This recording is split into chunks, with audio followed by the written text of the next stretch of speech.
বন্ধুরা, আসসালামু আলাইকুম। তোমরা সবাই কেমন আছো? আজকে আমি তোমাদের জন্য কিছু ট্রিপস নিয়ে এসেছি। মানে আমার মতো যারা সুগারের রোগী তাদের ভালো থাকার জন্য কিছু টিপস বলতে পারো। মানে আর কি খেলে তোমরা আসলে তোমাদের সুগারটাকে নিয়ন্ত্রণে রাখতে পারবে সেই টিপসগুলো নিয়ে এসেছি এবং সেটা তোমাদের সঙ্গে শেয়ার করবো। এবং আমি এটা একের পর এক তোমাদেরকে ভিডিও করে দেখাবো কি খেয়ে আমি ভালো আছি, মানে কোনটা খেলে তোমরা তোমাদের সুগারটাকে কন্ট্রোল করতে পারবে সেইগুলোই তোমাদেরকে দেখাবো। ঠিক আছে,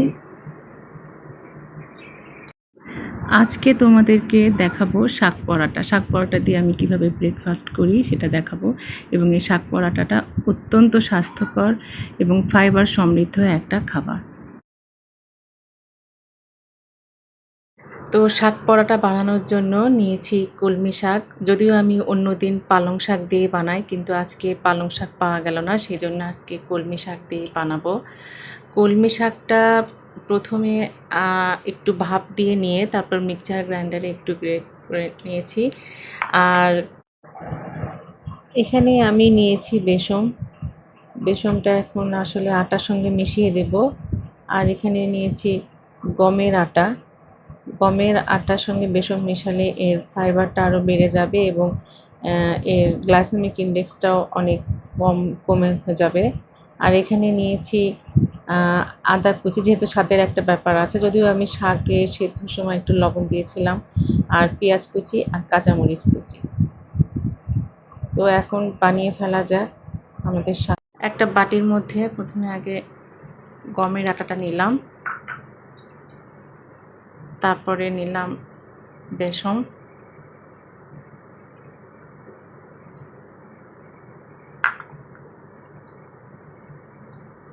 একটু হাত দিয়ে ভেঙে নিতে হবে।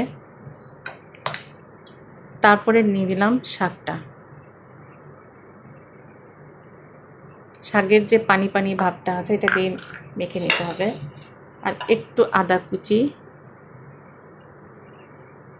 কাঁচামরিচ, একটু পেঁয়াজ কুচি,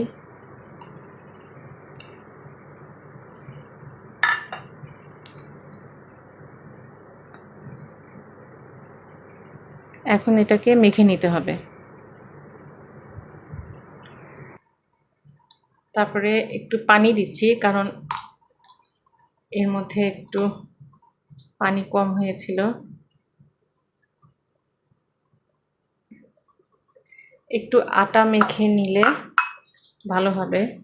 যদিও লবণ আর তেল আমাদের কম খাওয়া উচিত, আমরা যারা সুগার প্লাস ব্লাড প্রেশারের রোগী আছি। তো আমার মাখা শেষ, এখন আমি পরোটাটা বানিয়ে ফেলবো।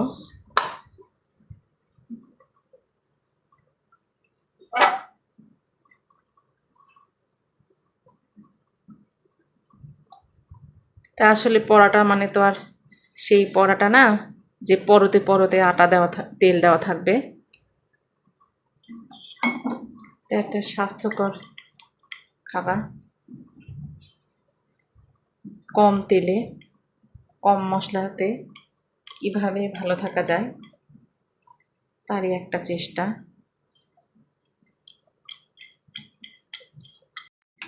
এখানে একটা ফ্রাই প্যান বসিয়ে দিয়েছি। জাস্ট এখানে একটু তেল ব্রাশ করে নেব, বেশি খুব তেল দেওয়া যাবে না। তেলটা গরম হয়ে গেলে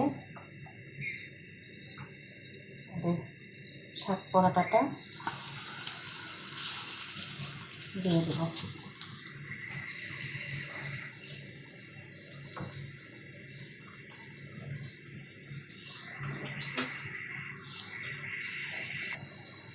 আমার এই পাশে একটু তেলটা ব্রাশ করে নিতে হবে।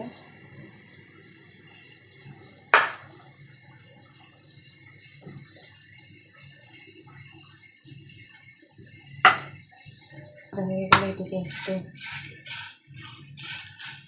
সেঁকে নেব।